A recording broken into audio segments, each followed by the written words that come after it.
Okay, thank you. So Moses is a guy aberekwa for a wrong time according to the mind of people or to the mind of men. Nokuti akuberekwa kune descendants against him. Kwete nokuti ane zvaatadza, but nekungoti ingori type isikudiwa pamazuva acho. So that is zvimwe zvikonzero mulife unogona kuzvishaya kuti sei uchivengwa because you are a good person. But unogona kungovengerwa kuti nyange uri a good person uri kumhuri isingagamuchirwa nevamwe. Hauna kusarudza kuva kumhuri ikoko, wakangoberekwa ikoko, kwakamakwa vanhu ikoko. So there are times yekuti une mamwe reasons yekuti unomashayiwa kuti indara, but zviriko izvo zvigamuchire. And pane zviri beyond control zvokuti hauna zvaungazviite kuzvichinja, ndo zvitoripo. Wodii kana zviripo zvakadaro, ndo zvakanakira Mwari. Bible rinobva rati all things work out together for good to those that love the Lord. Zvoreva kuti mukuipa kwazvo, God has a special plan. Mukusagamuchirwa kwako, mukuvenga kwako, God has a special plan. So azvidzivise pfungwa yaMwari yakanaka kumanifesta nokuti kune munhu asina kufarire. Azvidzivise pfungwa yaMwari yakanaka kumanifesta muupenyu hwako nokuti nyika yacho haisikaiti. Mwari hatadze kukukomborera nokuti nyika haina mari chaiyo ine simba inobatika. Blessing haisi controlled nesalary. Blessing iri controlled nefaith in him. So dzimwe nguva uri musituation yekuti zvichida pamwe passport ndoyangonetsa kana kuti mari yekufamba ndoyangonetsa, pfungwa yako haisi pano, unenge unofunga ndaindaenda kwakati. But uchiona kuti Moses Bible rati nokuti mai vake vaimunda vakanomuviga kurwizi, but kurwizi hakusi kumba. Maconditions ekurwizi haanakidze, kunotonhora, hakuna shamwari, hakuna munhu anoseka naye. Akangovigwa ari mubasket, munhu ari supposed kuva pabed ari mumba, but chaita kuti aiswe musituation iyoyo kudiwa. So there are times yekuti Mwari vakakuda unoswera usina shamwari, unoiswa maunenge uri lonely, but Mwari aine agenda or purpose. So Moses is in a place yekuti hana friend, hana munhu anorelate naye nekudii, but chaita kuti aiswe ikoko is the love of God. Saka imwe nguva tine kumwa kujaja nabatinoita kuti kuona zvakadaiswa hauna Mwari, sewaiswa pasina shamwari, pasina anokuda. But you need to understand that all things work out together for good. Zvoreva kuti Moses ari in that place, the Lord's grace was upon him. Chinotaridza kuti ane nyasha zhinji ariko. The conditions there were not okay, but he was surviving.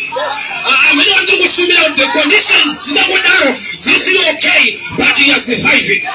Uri kurarama musituation yekuti ukazoudza vanhu wakuda musituation iyo vanokurambira kuti nzvimbo yakadai haigarike, nyika yakadai haigarike, wakagara sei. That's a sign of the grace was upon your life. Kune imwe nyika ndakaenda so vanhu varekodi yekuipa kwezvinhu muZimbabwe pavakandiona vakandibvunza kamutu, are you from Zimbabwe?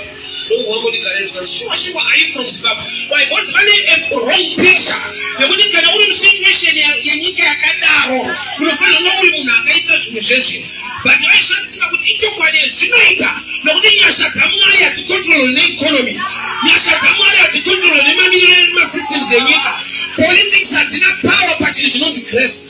Grace dzaMwari even political zvinomira zvakanaka, you will testify the goodness of the Lord. So Moses kuchengetwa kwake ari kurwizi hakuna much protection yevanhu, it was just the grace of God. Nokuti kana kune makarwa airako, kune nyoka dziriko hadzina kugona kupinda mubasket rake, hapana gadha ari kutadzisa nyoka kupinda kana mumwe munhu, but there was grace upon the basket. Mwari ngaaise nyasha pane zvaunobata, Mwari ngaaise nyasha pamusoro paupenyu hwako, kuti pasina vanhu vanomira newe, but piwa nyasha dzinogona kumira neupenyu hwako. So Moses was protected by the divine power of the hand of God. So there are times yekuti I don't know why this place is challenging me today. Pane nguva yekuti situation yauri haisi right, but God is with you. That's why you are pulling through. Situation yauri ukaudza mumwe munhu kuti andomarara mino angu anoshanda kuti uchirarama chirodzii musituation yakadai. The reason why you are standing today is all about the grace of God. So don't look around all the marriages. What is in that community? Environment yako haisi nyaya, but greater is the one inside than the one in the world. There is a purpose and a reason why God is taking you through this way. Joseph was with the Lord. Joseph even in prison. Prison environment environment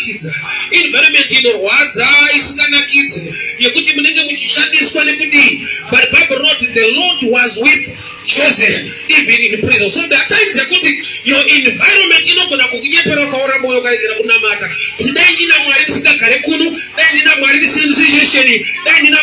among the reeds, but I've come to challenge you. You are a Moses of our generation. God is with you.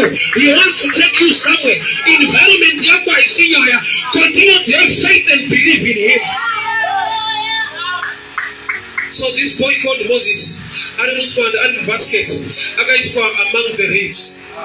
Bible wrote wanasikana wa Faro akaenda muranda wake ndokubva vaona basket vari kumvura ikoko ndokubva varitora pavakarivhura ndokuona kuti mune mwana arimo ndokubva vaziva identity yemwana. Mwanasikana wa Faro akati this is the Hebrew boy. Ipapo kune decree yekuti maHebrews vakomana vana vaberekwa ngavafe. Identity ndokubva yazivikanwa. Identity yezvinofanirwa kufa but hachina kufa. Identity yazivikanwa saka kune zvichazivikanwa nevanhu but Mwari ozvidzima mumeso avo. Nyangwe vaziva kuti hauna kufunda but God will make you promoted. Vaziva kuti hauna hama but the favor of God will take you higher. Zvakatozivikanwa kuti mwana uyu ndomuHebrew. maHebrew vari supposed kuurawa but nyaya yekuurayiwa kwaMozisi haina kutaurwa nezvayo. Nyangwe identity yaitotaura yega nokuti identity yekuti this is a Hebrew boy zvinongoreva kuti he is supposed to die but identity yazivikanwa but there was grace upon this boy. Handiziva ndiri kutaura naye une zita une kwaunobva uri muenvironment yekuti chikangotaurwa zita rako nesenemu yako nekwaunobva unofanirwa kunge uchivengwa usikasimudzirwa usikadiwe but kuna Mwari anoti aiwa nyangwe vaziva rudzi rwake but ndakamusarudzira chikonzero. So identity was known but grace was upon that identity. Nokuti kwaitwa nechirova kuti mwana wemuHebrew ngaurayiwe. Uyu paakanhongwa ari mwana ndokubva azivikanwa kunzi muHebrew. Havana kunodiscassa issue yekumuuraya. Zvanzi akamutora Miriam ndokubva amhanya nzvadzi yake zvikati munoda here ndikutsvakirei anokuyamwisirai mwana uyu. Uri kuona imwe challenge iripo ndeyekunhongwa nemunhu asina mukaka. Iwe uchiri paneed yemukaka. Imwe challenge ndeyekunhongwa nemunhu anokuda but asina zvinoita kuti ukure. Beware tiri mumasystem tiri munguva yekuti somebody will come after your life. Kwete nekuti anazvo zvinoita kuti upenyu hwako huendeke but ane kainterest kaari kungodawo pauri chete. Haana mukaka wacho wekukupa but anoti ndakunhonga uri wangu. So kuna mai vakamubereka naamai vakamunhonga. Sa ari in between. So wamunhonga haana mukaka but ari kumuda and ada kuenda naye kupalace. So amai vakamusiya ikoko vakasiyawo kuna Miriam. Miriam ndiyakutaura nekuti munoda here ndikutsvakirei anokuyamwisirai mwana uyu. Mwanasikana wa Faro ndokubva abvuma. Aziva kuti mwana uyu mwana womuHebrew. Amunhonga ndokubva abvuma kuti aiwa kana pane anoda kuyamwisa mwana uyu ngauye ndichamubhadhara. This is the time of slavery. Vana veIsraeri vanga vari muslavery muEgypt. Maslaves havabhadharwe. But mai vaMozisi pavakabereka Mozisi chakatanga kuitika vari muslavery kuwana salary. Hazvina kuti zvaitika kune vamwe vaiti vakabereka vana vaifa. Mai Mozisi ndokubva vabereka mwana nhamo ndokubva yafa mumba mavo nokuti mari yanga yakupinda. May God bring that different generation yekumhuri yekwako. Zvakaitika kune vamwe ngazviregere kubata pauri. Mwari ngaaudze a difference nokuti wakaberekwa kumhuri yekwenyu. Wakaberekwa for a greater reason but you are going to start small. Mozisi haana kutanga aburitsa vanhu munhamo but kuberekwa kwake kwakaburitsa family yavo munhamo nokuti mai vake vanga vakuenda pasalary yekuti vakabereka Mozisi. Imagine kuti chavabereka chinofanirwa kufa but chinofanirwa kufa ndo chakuita kuti vachirarama zvakanaka. Ukatera vakabereka vakamutarisa vakati ndaita munyama ndabereka mwana mukomana. Haana kuziva kuti vatoitirwa nyasha naMwari nokuti mukomana achatanga kuudza salary mumba. So mai vake vaipota vachiyamwisa mukomana uyu but achiswera kumba kwemwanasikana wa Faro. chagonekwa pano kuti agorarama naanamai vaviri muplani yaMwari ndechekuti kana akabatwa semwana womwanasikana waFaro anobviswa padeath row. Auya kufamily ine power inoti kana zvitada hazvife ndofamily iri kumuchengeta yakamunonga. Family yakamubereka iriko but vakaramba vachichemera kuti ndewedu vanoti taakuuraya nokuti mwana womuHebrew.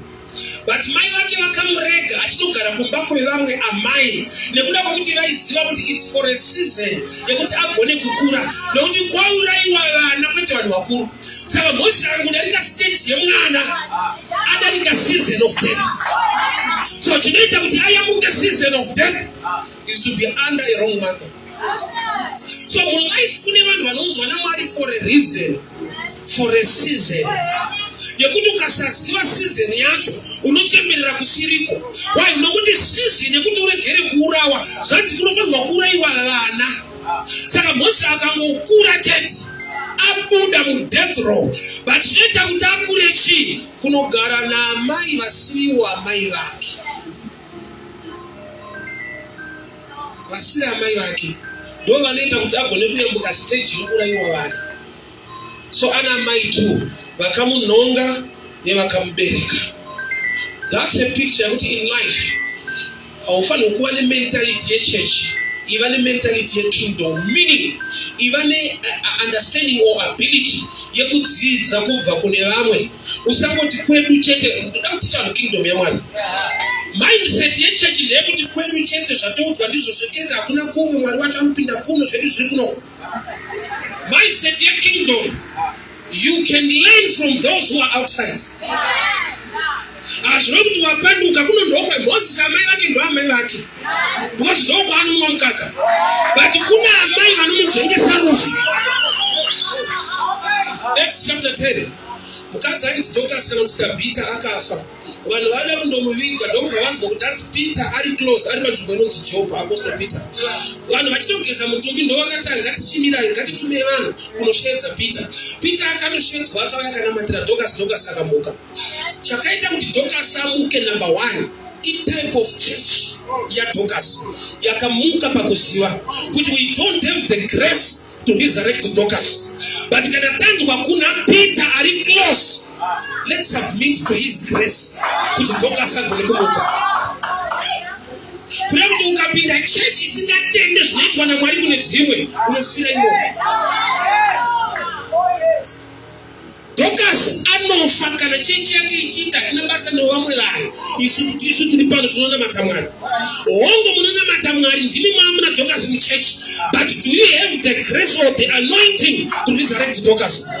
Kana musina mukashaiwa hati yekutendawo zvine vamwe, Dorcas anovigwa.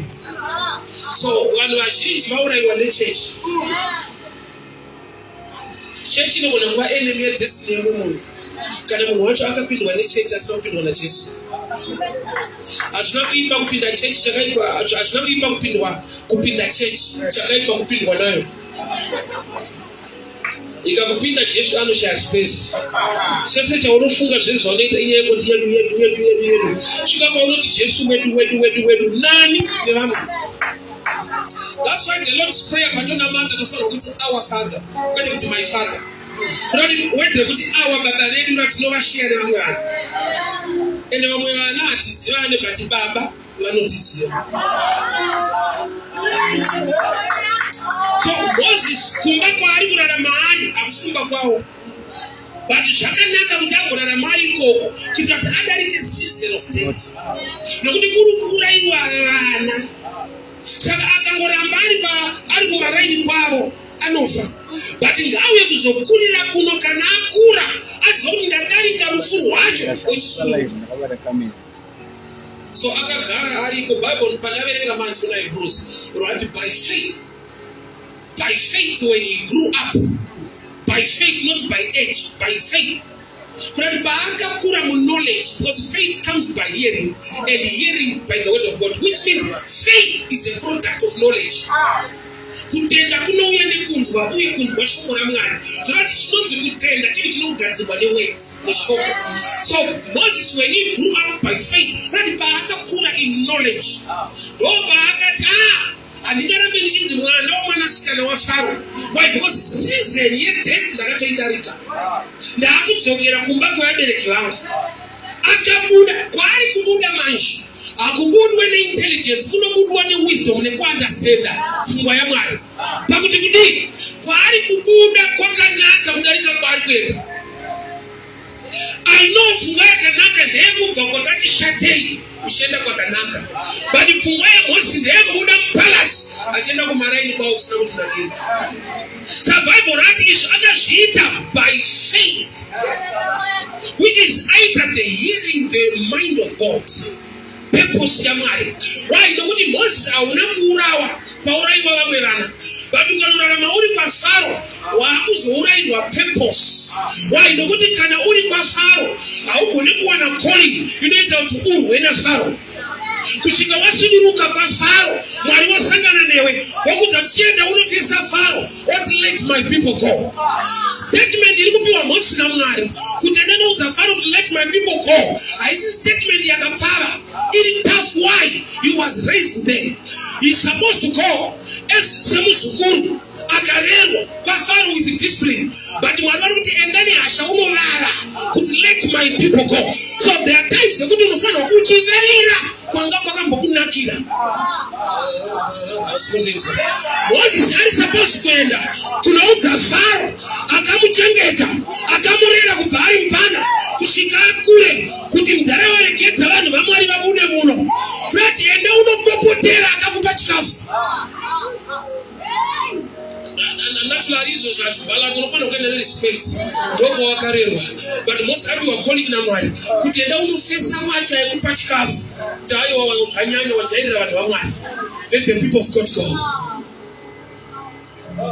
It was not easy. Pese pane pfungwa yaMwari hapasi easy. That's why Moses said it's not enough to go with words. Ndikuda proof yekuti muneni, and he was given power to perform miracles. Words were not enough. Why? Because Pharaoh anogona kuzoti kana hakuna sika asizvo zvarutaura, but paanozodemonstrate power nobody zotaiwa aita encounter naMwari.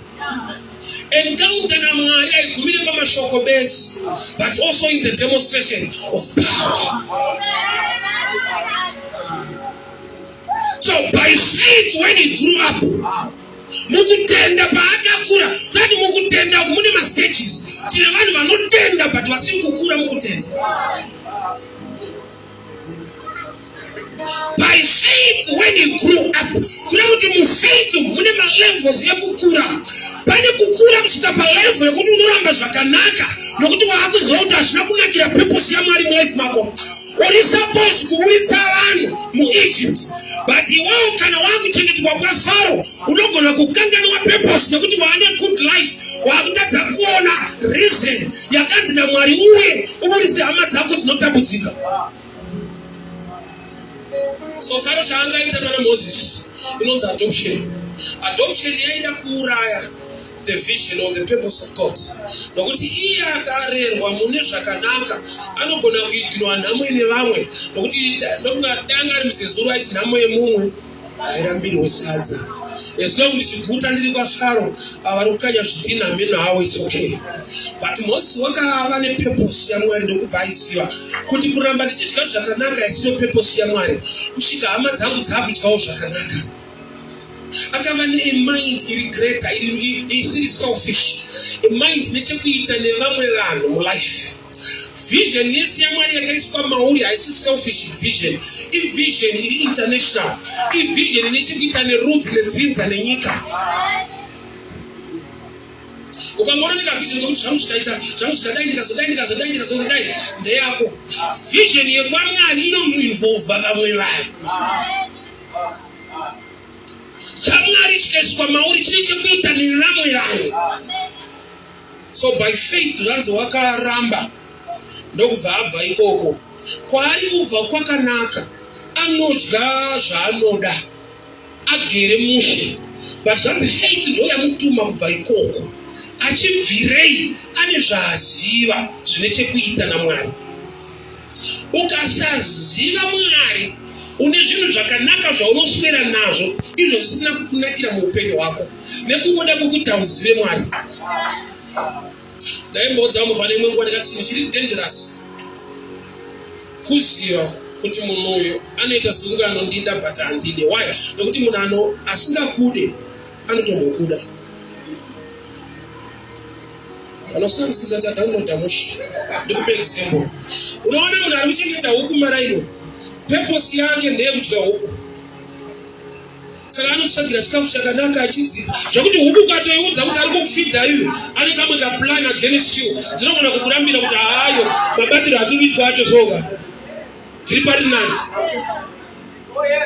Chikafu chiri kutengwa chakanaka chekutauno, takatopiwa malaiti ekudya 24 hours. Tinopiwa malaiti kahuku, chikafu cheizo mvura inatsoiswa, but ukada kudziparidzira kuti ari kukuitira izvezvezvi ane kamwe kaprogram against you. So kuna kuramba because hii huku. So mwanasikana naso ukatomuudza kuti munhu ari kutengira iPhone, ari kuenda kunogocha newo, ane kaplani kakuzokugocha, anogona kuramba huku.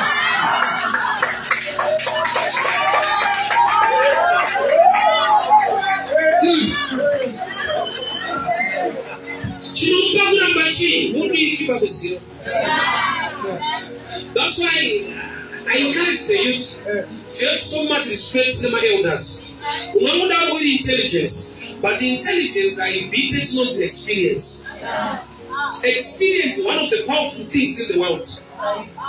Experience is only to obtain with time, not with intelligence, with time. So the experience. So in the Bible, the first murderer, mwana wa Adam and Eve, vanhu vamwari vakabereka mhondi yekutanga pasi pano. Sei vakabereka medhara vai vanhu vaMwari vane rudo nenyasha naMwari. Problem ndeyekuti vakapiwa assignment yekuva nemhuri nekuchengeta mhuri, but ivo Adam naEve hapana pavakambovawo vana, vakasikwa vari vanhu vakuru. So havazoti kuva mwana kuita sei, kutamba kuita sei, kufurirana kuita sei, havazvizive because vanoda kusikwa ari madhara. Adam achitosikwa kutoenda pagrafta kutoda mukadzi, Eva achisikwa achienda kumurume. So vari kunzi manje maapu avabereki vanochengeta vana. Saka vana pavakati handi kunotamba kuseni, mubereki anobvira azvipinga kuti pada kuuraiwa munhu, vaingoti ndokutamba kwacho, kwava vanozviziva kuti vanobvira vambovawo vana. So experience ine value life. Saka uchiona kune munhu asina kuti ngwari akakura anokudzwa zvauri kuita hazvina kunaka. Iwe nekuziva kwese nekungwara kwechiti hai unoda kubatizwa zvakanaka yozodi by experience nyaya iyi yakaiona. Ani kune shona inoti takabvako kumunga hakuna ipa. Imi manje munorivhesa kuti dzakasara dzichimera. Anga dzakazomera. But vakuru vakatobva dzisiko, but imi muri generation yekutara dzakasara dzichimera. Nekungwara kwese nekumera kwadzo kwadzakaita tozozwa futi yamhere kumunda iko. Hakuna chinobvita chinonzi experience. The youth ine intelligence, ine strength, but the youth must respect elders.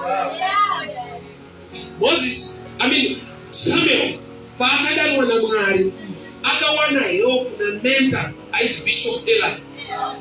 Pashailo Samuel wairara mutemberi pasaidi peareka. Bishop Eli vari muoffice. Baba noti pamazuva aya kutaura kwamari kwaitwa Bishop. Ende Bishop Eli vana vatokura vakwegura vasisanyatsooni vari muoffice. Mwari ndokubva akadana Samuel. Samuel ndokubva amuka akamhanya kuna Eli akati muri kundidana here baba? Eli akati kwete. Paakadzoka rutatu akatozoudzwa naBishop Eli kuti uri kudanwa naMwari. Ukanzwa wadanwa chiregera kuuya kuno, pindura uchiti taurai tenzi muranda akateerera. Zvoreva kuti Eli nyangwe asiri ari kudanwa anoziva madaniro anoita Mwari. Samuel nyangwe ari ari kushedza by experience haasati ambobva kushedza kwaMwari. Saka anotometwa nemudhara asisanzwe kushedzwa naMwari but akamboshedzwa anoziva mashedzero anoita Mwari. So mentor was Samuel ndi Bishop Eli. Samuel anogona kuita zvakawanda zvakakura but background yeministry yake akadzidza ukaona Bishop Eli kuziva the voice of God. So the youth must respect the experience of the elders. Moses akura mukutenda akabva kwaikubva kwakanaka but kunoda kubviwa nokuti hakuna kunakira purpose yake. Kune zvakanaka zvaunoitirwa zvisina kunaka papurpose yelife but zvakanaka paentertainment nekutandara mulife. Ndo zvaita kuti ndive neticha airowa kuchikoro. Because uri kudii unokuti kuti tiri kurohwa purpose yauri kuroverwa sometimes hauna uizive. Unoti anorowa. So instead yekuti ndierenge ndichiregera kurohwa ndinyatsostadhamushi ndairigidza mashoti ndaivhara shamu kwete ignorance. Saka unenge waresistant kushamu but wakura muupenyu wadofu haugone kuresista poverty nemashoti. Namwene kurohwa waigidza mashoti iwayo. Shamu unogona kusaingwa but poverty inopinda. So ndakaiva defensive the wrong thing. Why? Nokuti handisi kuziva kuti ndiri kurohwa. Life ukawana anokutsura nekukurayira you are blessed. Because the purpose yemunhu iyeyo ine chido chekushape destiny yako. So Moses by faith he refused. Hakuna akamuparidzira, hakuna akataura naye. Because faith comes by hearing and hearing by the word. Right? Aiva neshoko raMwari raiminista kwaari. Kunati munhu ngaave neukama nerelationship neshoko raMwari. Why? Because paine kuti ndikufundisa sinakuparidza iro shoko ukarirarama rinokutaura mauri. So akarinzwa kuti pauri kunokwamusira iti. Kuona hapo bacon masausage for breakfast but destiny yako iri pastake. Buda mumba muno. So akabuda mumba imo akaenda kwaro kuhama dzake nokuti une chaanzvera muspirit kuti zvinyamwe zvakanaka zviri against my future. Why? Zvakanaka zvauya kuti ndiuze focus nepurpose why I'm in this land of Egypt. Ndaifungidzira kuti zvakaipa ndo zvinowataka vanhu nguva dzese ndikazodisika kuti kune zvakanaka zvinouya neagenda yakaipa zvakauya futi kuzowataka. Ndaifungidzira kuti poverty is the weapon of the devil chete because it is something the devil also uses good things as weapons to destroy people. Zvakaipa sizvo zvega zvinoshandiswa naSatani nokukuataka. Pamwe pacho anoshanda nezvakanaka kuti zvizokuipira. Zvokuti unofunga zvakanaka zviitira muupenyu hwako inyasha gamba iataki. Waita pfungwa kuti zvakaipa zviri kuitika kwandiri iye ataki gamba inyasha. Why? Because ataki iyo ino painokusvitsa kwausingagoni kusvitswa nezvakanaka zvakauya kwauri. Munhu akaenda kujimu achida kusimba anofanira kusumudza simba. Kuatenda jimu is not enough. Svika wakuparticipata. Ende chinoita kuti munhu anzi asimba kurwadziwa. Ukasada kurwadziwa hausimbi. Ukamusumudza vanhu vakurwadza kugadzika pasi hauchasimba. Kusimba kwako kune chekuita nekuzvipira kuti unoda kurwadziwa. So kune zvinhu zvinorwadza zvinosimbisa vanhu. Kune zvinhu zvinobohwa zvakakunakira concerning your destiny. So wakaipa haamboshanda nemaproblems to attack you. Pamwe pacho anounza a palace life, a good life to attack you. Imagine pamukore uno wawana munhu ada kukuitira zvese zvauri kushuvira but asina mutumwa naMwari, asina ine purpose yeupenyu hwako. Dzimwe nguva you can buy the idea. Why? Because ndo zvakanaka pamukore uno ende zvinokupawo kuchiremerera nekuonekwa maraika.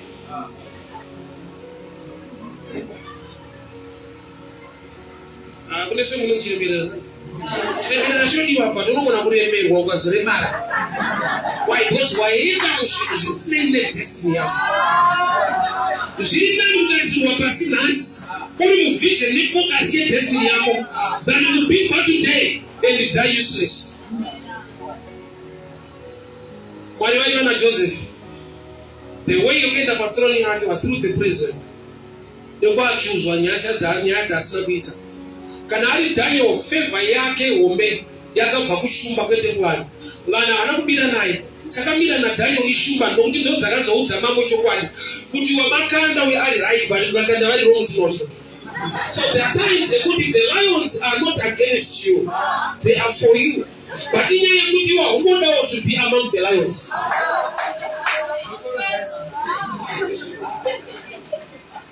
It was very was Samson. I said down to Benon Stimna, that Judges 14 verse 4. I said down to Benon Stimna. He came across a lion. He got over against you. Akaivarura muma musamfura nepo. Akawana mukano wameshumba mune uchi. Shumba no marino uya uzokudya. But kune shumba dzinouya kuti uzodya. Nyaya yekudiwa ndeyekuziva kunoite ine shumba yauya. So dzimanguwa pfungwa yemumwe ndeyekuti dai Mwari andiwanira nyasha. Sito environment yandinogara dai Mwari andiwanira nyasha. Kwandiri kwacho akuite vanhu vandinawo havasigaiti. Pane zvakanaka zvisina kunaka. Zvinokonda munhu ane meso emweya. Nokuti kwabviwa naMozisi akanoudza vanhu kuti andabva mupalaso unoenda kumarani kwedu tiseni. Unoudza fanira kude washingirira kukosa kune zvinhu zvatinoti osa ndozvinodiwa nevamwe. 1 Kings chapter 1. Pane musikana akawestirwa destiny yake in the name yekuenda kupalace making David. 1 Kings chapter 1 inoti David akura akwegura miri wake usanzwe kudziya vakamutsvakira mwanasikana anga akanaka a beautiful virgin girl a Shunammite girl ainzi Abishagi vakamutora iyo yekuti ari beautiful vanozati kana amugumbeze beauty yake haichaoneka ida kuna achamuda kudzoka waitamubvisa muarea yekuti agone kuonekwa tamuviga muarea yaasingadiwe. But unoziva yekuti kana achigara mupalasi imomo maybe David arikufamba achivhizita nemotaketi vanhu vanobati kuti mamona Abishagi ari mukati yeti mukati mari imomo yatoti pataiti but ari mukati zvake. Iye ndiye anoziva kuti handidiwe ndiri kungowadzisa shefu handidiwe but vari kunzwa vari kuti zvake. Wasi akatoita kusarudzwa anakuenda ega kune machinda amambo akaenda kunomusarudza. There are times ekuti uri kusarudzirwa kuparadzwa but uri kunoparadzirwa kupalasi. Haana chaakachibva mulife waAbishagi. Why? Nokuti kana akagara 3 or 4 years ana King David kana David afa right time yaakabuda beauty ine chekuita netime. Ili tell us uda zvongazviti beauty uripane paunopisa wozosvika patime yekuti watsvaura pera.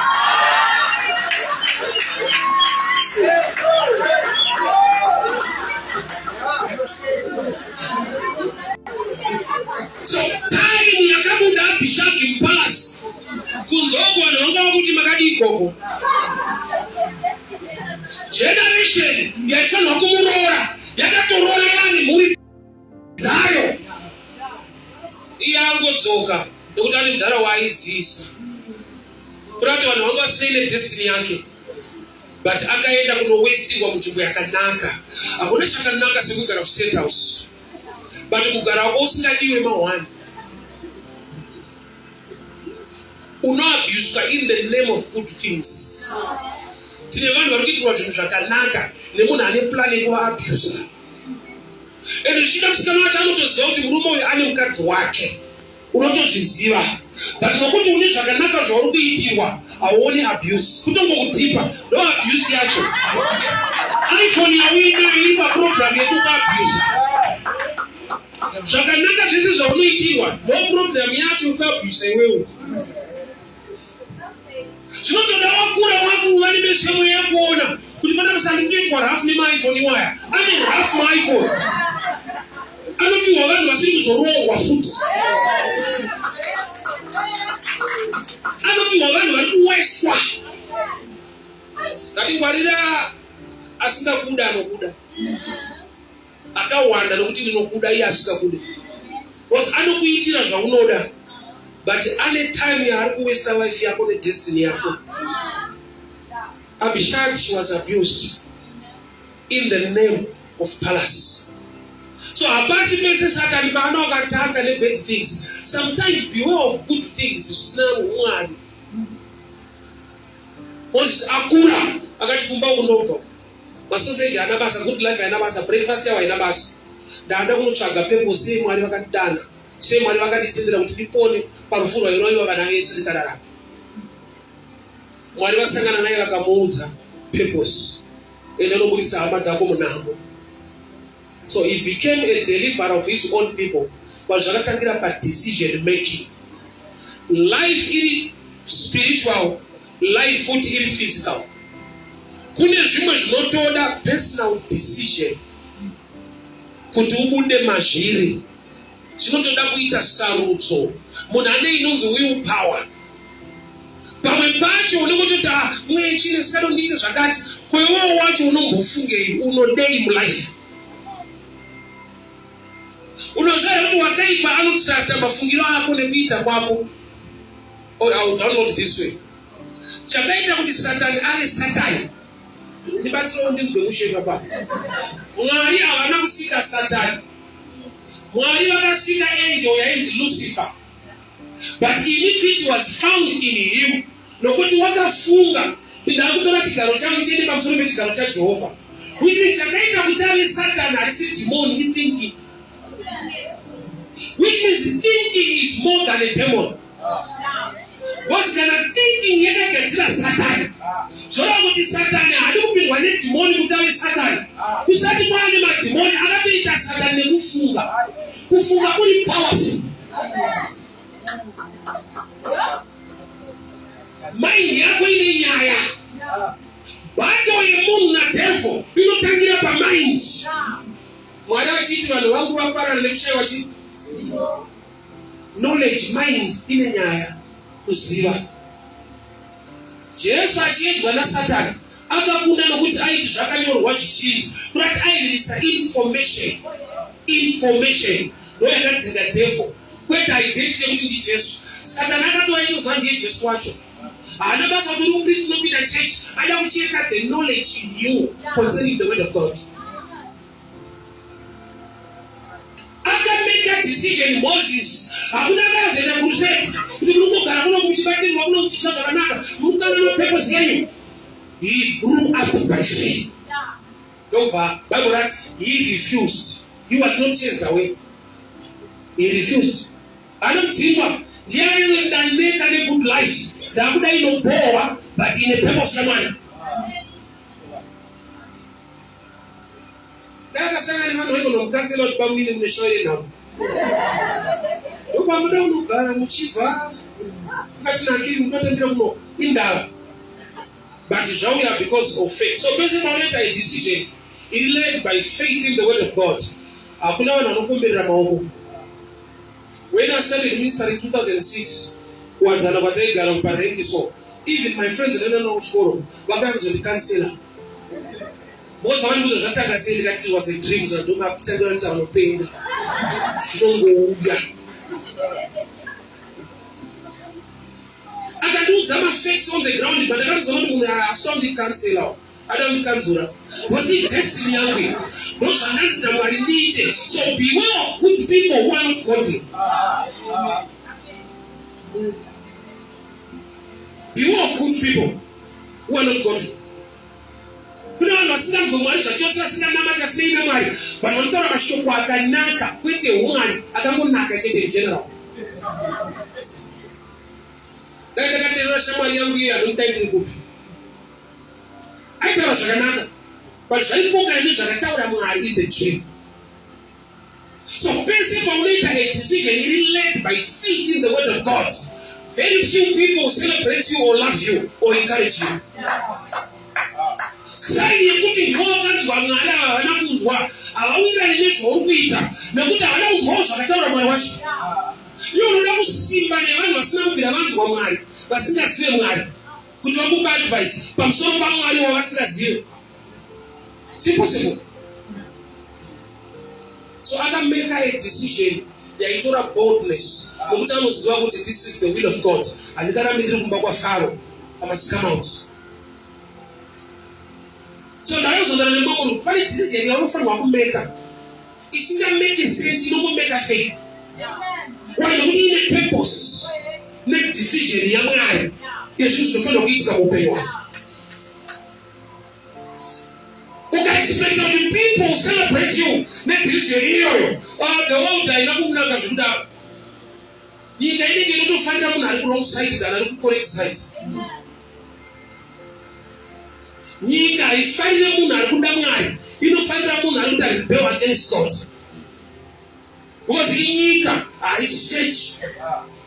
And sometimes even the church, you find people who discourage you in the church. Man, nobody was there. They was going to the church. I was good anger. So they expect you right every time. I was good anger, bro. Church munye wa munu. Mu church munye wa munu. Mu church munulenga munu. Mu church munusemwa munu tusarutwa mu church. Abisudenga. Yesu akazotwa mafuta Mark 14. Nemwe mukadzi akazotwa mafuta Yesu anodhura. Vadzidza vanokombera maoko tutendera mai vazodza leader wedu. Vakati what a waste. Dai atengeswa mafuta. Apiwa nherero. Hapana akafara kuti Jesu aitirwa zvakanaka zvinodhura. Vakati vonga ari kutambiswa. Vachitotevera Jesu wacho. But paakazodwa perfume havana kuti better. Vakati what a waste. Beware of people that study the best for your life. Zvakanakisa zvikaitika pauri yangu achikufarira ndoba vanomanifesta kuti hakufarire. Iwe unosati kune vanhu vanokuda nokuti hauna zvakanaka sei zvipaura. Let's have what change. The same people who manifest to become the devil. Kuna wakati waigara vari tu mumba. Wese vakabatsirwa nevana. Mumwe ndokubva mwana wake afa. Ndokubva anomba mumwe. Kunoti aigara nembavha yake. But yaimirira dhei raanobereka. Vakadzi ava vaigara vari tu mumba. Chakaita kuti mumazobira mumwe mwana. Iye akararira wake ndokubva afa. Usiku ndokubva aronga plani yekunobira mumwe mwana mupenyu. Kunoti chaita kuti vagare vari tu ushamwari. But ushamwari hwakasvika pakuti yakapedzisira yamba vaye mumwe nokuti mumwe ane zvinhu zvakanaka zvipenyu. So usafungidzira kuti unodiwa sei. Iye kuti pamwe zvinoita kuti uvengewo hazvipo. Zvinoita usambulaifu nevanhu vanodada but hazvioneki nokuti zvekudadisa sezvavo. Kuna unotina uyu kwayaka tinonzwa naye anotopromisa yega pasati pane chinhu asi unomuzva kuti denga rinoziva denga rinoziva. Kuna anenge aonekwa kuti uyu daita abataiti dai zvakati zvinhu zvake wepo zvisipo anenge mumachiriro nemamatauriro. So breakthrough yaMoses yakabva padecision making. Inoda weight of faith. My decisions ako ngaaregere kubva paintelligence kana mafriends ngaabve pashoko raMwari as a believer. Why? Because mune zvaMwari mupurpose yako mukalling yako mupfungwa yaMwari ungaita pursue ndomune blessing yako. Zvaunoshuvira nekutsvaka zvaka Moses ari muEgypt akauraya munhu akatondisa kutengesa kuna Faro yaimedhara. But paakadzoka Mwari vamuti enda rekodi yemedha nenge yatodzimwa. He was now a deliverer.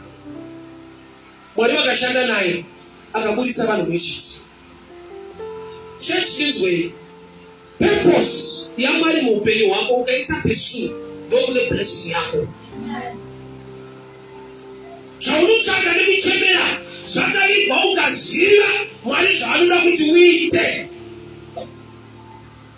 But kupesua purpose kunotoda a bold decision. 2006 parenge kuwadzana ndaneta kuparidza parenge ndaita about 2 months. Ndakatanga kufamba netsoka tienda pana first kunoparidza. Vaindiona murodi vaigara kumaraini kwedu vaitaura zvinobhohwa. Ende vanhu vanotokuona kana wanyepera kuti subside kombi ichidarika kuna anoziva negotsi yaro kuti ndiyo haana mari yekombi zvakaoma ari kuenda kunoparidza kuti chechi ichamupengesa. Ndiye anonzi munhu iye. Sizve nekuti vanhu vakuseke vataure zviri negative iriko haijambike Kana ngati Mwari protect me from them, ngasandione mukutambura kwangu. Mwari anovatendera kuti vamboona. Period yekusekwa iriko. Even though you need test of faith concerning the decision you have taken. But one thing I know, when wakuona wakuseka, upon a time, they will even celebrate you. Ufunge chipari zabari yechi pamba patai roja so. Vakaudzwa manje. Chikona muroja wanyakubira chipari dzako. Vakaramba zvanzayo hagari pambeda dzarayo seri. Kusama nono kunyarira.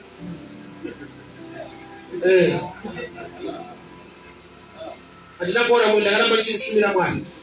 Today the same people vanofamba vachiudza vanhu kuti aigara pamba pedu. Vanodada nei? Vanero chekodza vanodada nei? Kana vachidzoka paredhiyo kana paTV kana kupi kuzwa vachiudza vanhu kuti uyu aigara pedu chaipo. Asi ndovavaiti kusero. Vanhu vanochinja. Vanhu vanochinja. Vanokuseka nhasi haramba vachikuseka kuramba kwamira naMwari. Pane pauchasengera zvekuti vakuseka vanoti pane friend yangu ndakafonera mai macho. Iwo pati rekunditi urikuita ichi parenga. Ndakamufonera zvikanzi ndakudzwa paSTFM apa. Mwari ariko zveshuwa. Saka itoreresa mai aichi. Mwari harevi demo. Zvinogona kutora nguva. But nyasha dzake dzinogara nekusika pedu. Zvinoita sekunge zvisina basa. But you get to pursue the vision. The blessing will manifest along the way. Ndaona kuita kwaMwari kunoshamisa. Nekuda kwedzisira ndakatora Mwari vataura madini, just like Moses. Kuita zvinomakisa for a while, zvine blessing at the end, zviri better than kunakidzwa nezvisina basa, then you suffer later. It's the worst thing you can do in life. I've been to many countries. Nyika dzekuti uri kure unozvikwenya kuti ndini here Mwari shuwa a street preacher, munhu wakatora achifamba netsoka kuwadzana as far as Israel. Ndakanoparidza kuDresman, ndakanoparidza kuGalilee. New Testament yese I've been there. Netsoka ndichifamba muguva raJesu macho paCalvary. I've been there. Handina kutora mari ita ngatienderere. God sent somebody into my life. Munhu akangoona video rangu paFacebook ndobva andifonera. I've been blessed to go on a holiday in Israel. Do you want to join me? I'm going to say, I'm going to go on to Tel Aviv, Israel. But airport, there is God in heaven. When you look over some celebrator, the end of God is not short. That's why Jesus Akabere, she puts like a shop by the local. My wife is in Pakistan, but he can be Neshiko, Lati Jesu anakuwa na local gifts. Mwarono na matasi local. Ma locals wana some celebrator, wana some fire continue to do what God says. The hand of the Lord is not short. 2017 muna December panaka charter. Somebody saw me preaching. By phone, UK. Don't by phone as I put set up on a ring. Mother charter and food that I'm dinner. So you don't chat. And then look at the straight and my venue and everything. Then the man to town in a charter, she said, I'm phoning it over 2 hours. I want to send the man. My yes, she says, I'm chat. They're going after 2 hours. Did you bring me? And the year I told me that married over to fly from London to attend the wedding. We should be able to go together. The other time I'm going to wait to hear. So imagine when I need to party to all Shoraka say, who paid them all? A bold decision about the Shota Ramai, who was summoned in the way I shut a month to Shamis. The woman answered by Ethiopia in a family I was there to buy. But I'm not sure. What is that street for Arrow? 30 pounds, 30 on transit. Who was a man who was not on radar. Don't have you to go on. And I wasn't what I was seeing you, but as I looked at you, who made that book? Like Maroma and Donna, the Chumila Pana Festival. The idea that I was dealing with the Paris. And those friends went up to Sadai. I sat out to Willa and South Africa. Neighbors, but if I don't stand,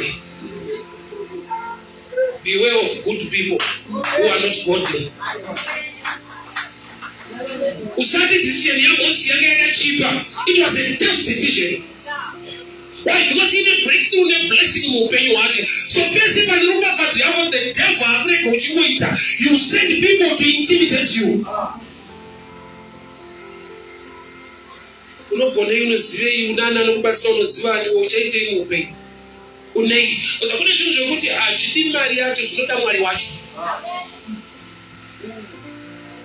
I'll give you this testimony. Maybe the testimonies will encourage you. Somebody phoned me time of COVID. Daenda kunomuona tapedza kutora ndada kuenda nokubata samota ndaipita kunza. Ndokuti ana rikati shanza ai kundibowa. Mina ndikutengere imwe. Just like that. Vanopinda mose vaitora mari vandipa ndotengere mukasezi vanotenga imwe. Lucky enough ndadaenda nefamily yangu samwana musikana mwana anodrive. Musikana ndokubvaida nekakanobowa ndadaenda nesikabowa. Just like that. Ukakalkuleta mari yezvinhu izvozvo haishandiki unoishandira munhu. It was just by the grace of God. Church ndayazokusimbisai kunamata Mwari. God is real. Haasi Mwari wemubhaibheri, ndi Mwari ane zvinobatika muupenyu hwevanhu. But a bold decision yaunofanirwa kutora. Sometimes unoshava vanhu vanokuencourage, but continue to do what God says. He is so faithful.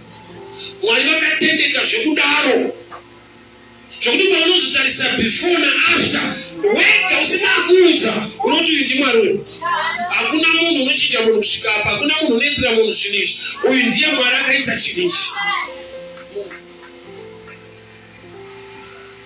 Unosvika pekuti unoita kurota kuti ndizvo here, ndini here, zvaitwa sei.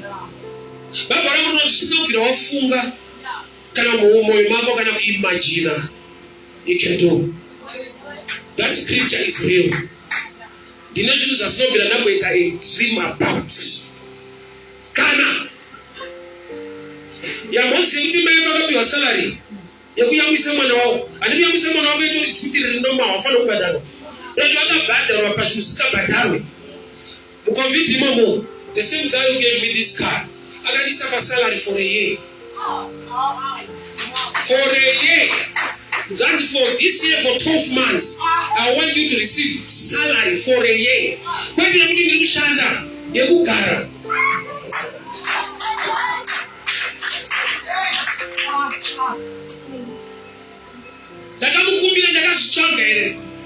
I saw you preaching one day, in town one veranda,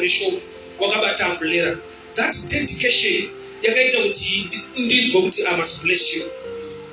He's not a small boy who he owns a bank. He owns the Metropolitan Bank. Dr. Lokamshinda is the one I'm talking about. He's a Seventh-day Adventist. He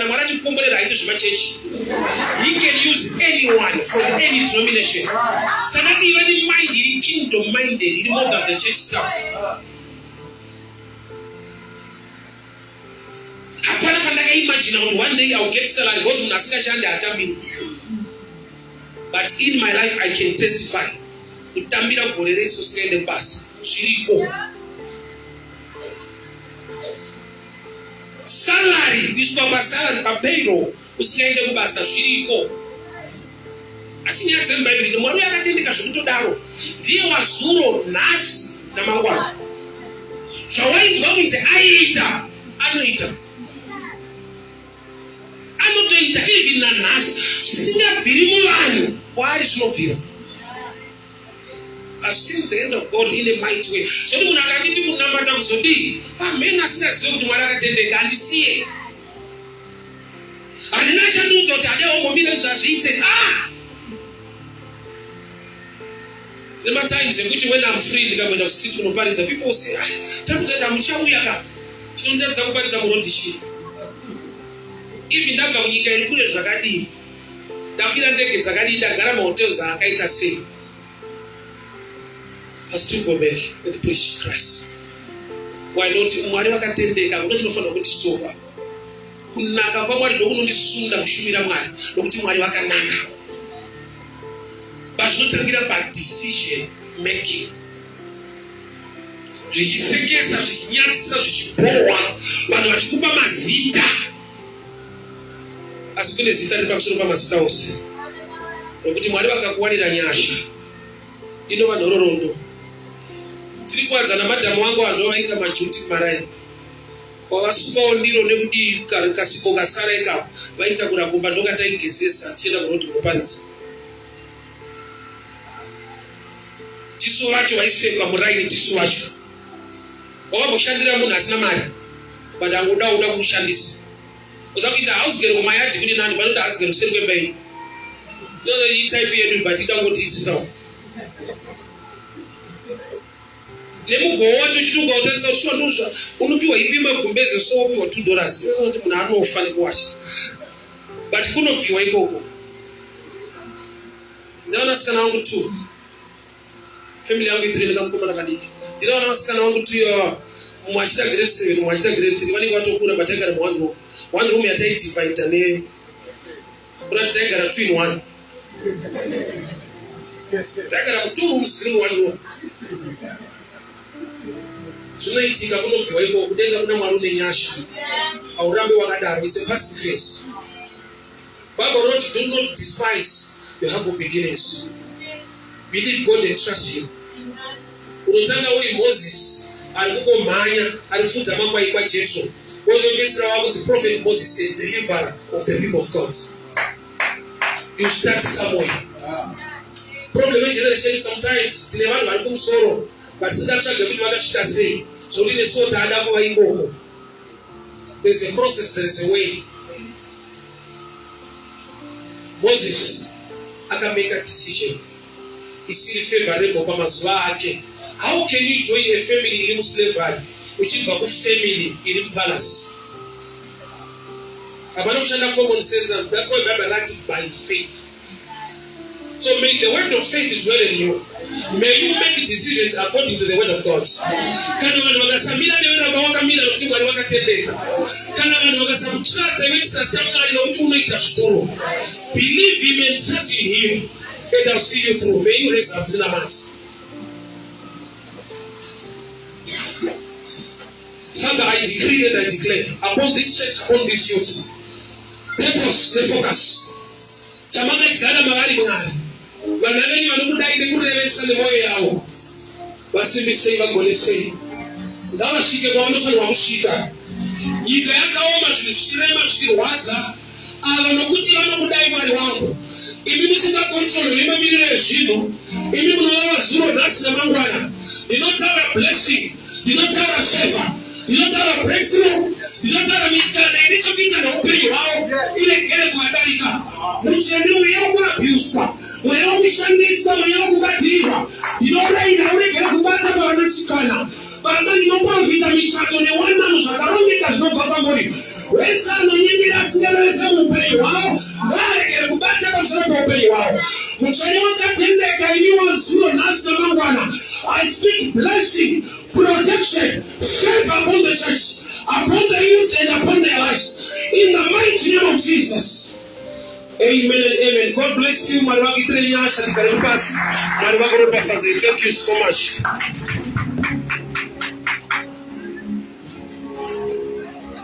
Hallelujah.